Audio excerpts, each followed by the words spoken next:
Hey everybody, this is Russ from Metro Game Core. I got the Rainbow retail version of the AYN Thor, so let's take a look. This is the one that I bought myself, and it's almost identical to the one that I already reviewed. I'll leave all that stuff down below if you haven't seen it just yet. But the difference here is that this one has a different color to it. It's rainbow. The one I reviewed is black, and they also have a white and clear purple model. And I also bought a Pro model. That's $350, comes with 12 gigabytes of RAM and 256 gigs of storage. Part of me wishes that I did spend the additional $80 to get a 1 terabyte internal storage, just because I wouldn't have to worry about an SD card at all. Instead, I'm gonna have to buy a big SD card and put it in the other one. And so, I don't know, I feel like this might have been the better deal in the long run. Either way, this is going to be a quick video. Everything inside of the box is the same. We've got our USB-C cable and then the device itself, which is right here. And right off the bat, we've got this nice tan color with the rainbow model, and I really like the look of this. And one of my favorite things about it is that because it's a lighter color, it just isn't as smudgy as the other one. The plastic feels the same. It's got this kind of matte texture to it,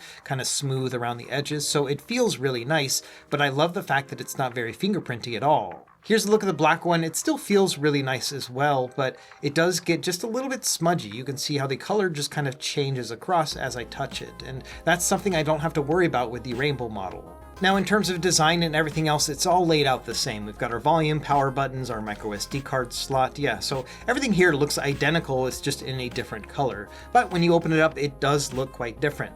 Again, the materials are the same. So we've got that same all glass across the front, but when you're looking at it dead on, it's really hard to see that this part is glass at all, and I really like that. You know, one of my least favorite things about the black model is that it was super reflective, especially when playing it in public. I think that this rainbow model is going to be a lot better in that regard.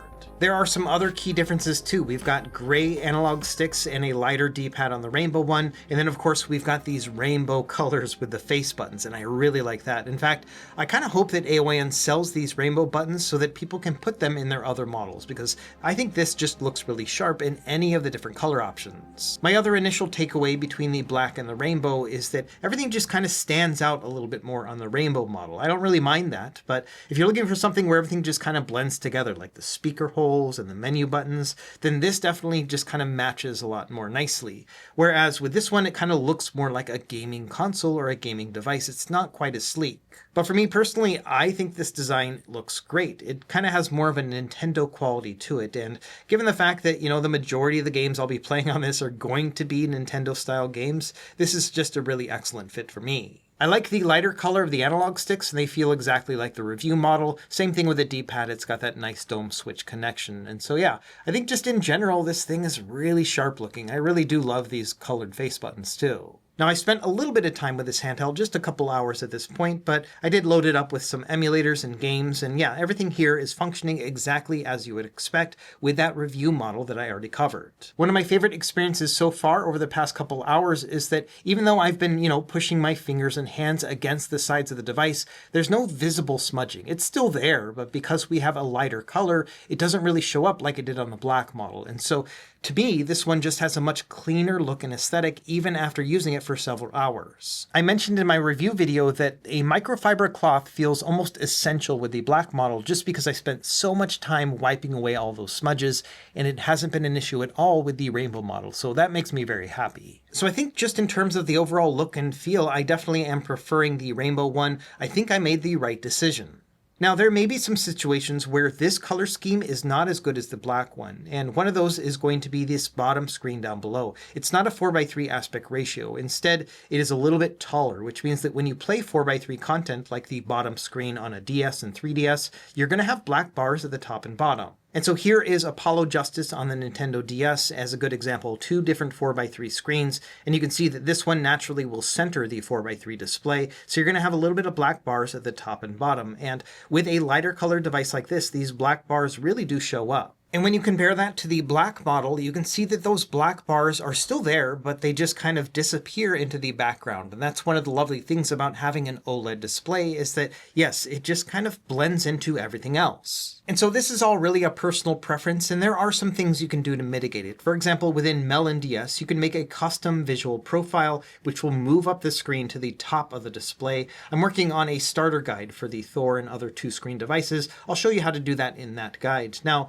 when it comes to the Azahar app, the one that works for 3DS, unfortunately, by default, it's just going to center it, so you can't move it to the top. but that may be one other way that you can mitigate it if you don't want to see that black bar between your two different screens. For me personally, it's actually not that big of a deal. When I'm playing a game, I often will just kind of get immersed into it. And so I found that, yes, even when playing these games, I will have a black bar, but it's not something that actually rises to the point of getting to my attention. So it's one of those things where theoretically, yes, you may prefer to have a different color over the other, but I think that all the benefits of the rainbow colorway, like the fact that it looks a lot cleaner and a little bit more like a gaming device to me, I think that far outweighs the fact that we are going to get some black bezels at the top and bottom when playing these DS style games. One of the great things about this whole thing is that we've got multiple color options, so if it is something that bothers you, you've got the black option to choose from. But for me personally, yeah, I think rainbow is the way to go. Now, when I ordered the Thor, I also ordered an accessories pack. I think it was $50, and it comes with like a grip and a case and everything. I wanted to show that off in this same video, but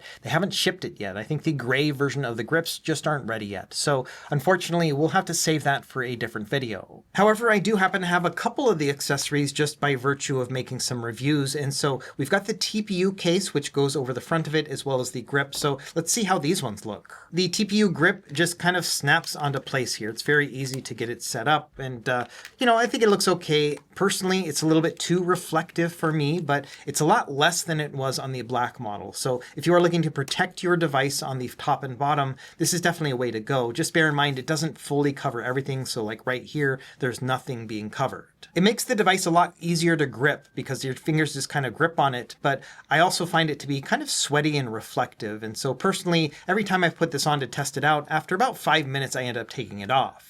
I also have that TPU grip, which I showed off in other videos. This will definitely improve the ergonomics. I think it's $15 on their website, and this just slides right in. And the nice thing about this is that it will definitely improve like the D-pad ergonomics. For example, it gives you more room to kind of hold it. And so yes, this is pretty easy. And then of course you can do dual stick gaming with this as well. So if you're looking to improve the ergonomics, this still works. And honestly, I think it looks pretty good with the rainbow model as well. This whole black and tan thing has always looked pretty nice. I do have that gray version coming, which will probably match more with these analog sticks, so that might look even better. Now, somebody pointed out that the TPU grip actually still fits with the TPU case. It's actually a lot more snug like this, and it actually feels, to me, a lot more sturdy. And so if you are looking to have like a really well-protected device with the best ergonomics possible, then this is an option right here.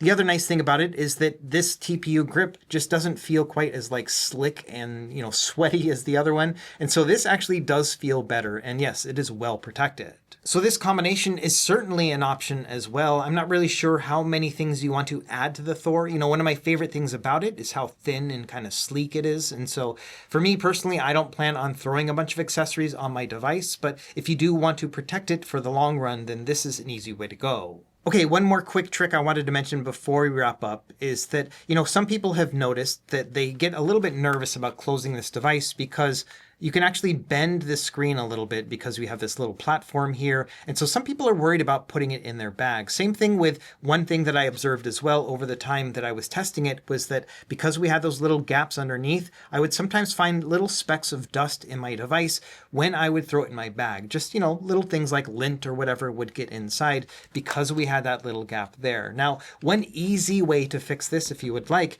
is to go back into the box that came with the device and grab this little foam insert. And you can actually just put this on top and then close it up, and it stays really nice and sturdy. So that's not going to make the screen bend at all. It's obviously going to prevent dust and stuff. It is an additional thing that you kind of have to find a place for every time that you take it off, but that is an option if you are worried about protecting your screen. I had the idea of maybe putting a microfiber cloth down like this. That way I have the cloth at all times, but that doesn't really close it up as well because, the buttons here are still making contact. And that's one of the nice things about this foam thing is that it's actually got cutouts for the buttons. So really up to you, but there are a couple different ways that you can protect your device if you really want to. And really, that's all I got for this video. I don't want to belabor the point, but yes, I really like this rainbow color. The only other one that I really think would have resonated with me a lot is the white model as well, but I love the little pop of color that we get with the rainbow buttons. And so for me personally, this is a perfect fit. It's the same colorway that I use with my Retroid Pocket 5, so I'm not surprised that I love it so much. Let me know what you think in the comments down below. If you've been watching all of these Thor videos, and have you ordered one yourself? Has it arrived yet? And how are you liking it? How is everything going? I've got a couple other videos planned for the Thor and other devices, including a comparison with the iNeo Pocket DS, and then also a starter guide that will kind of walk you through the setup process. It's very similar to other Android devices, but these dual screen apps take a little bit of extra configuration, so we'll cover that too. As always, thank you for watching. Be sure to like and subscribe if you found this helpful, and we will see you next time. Happy gaming.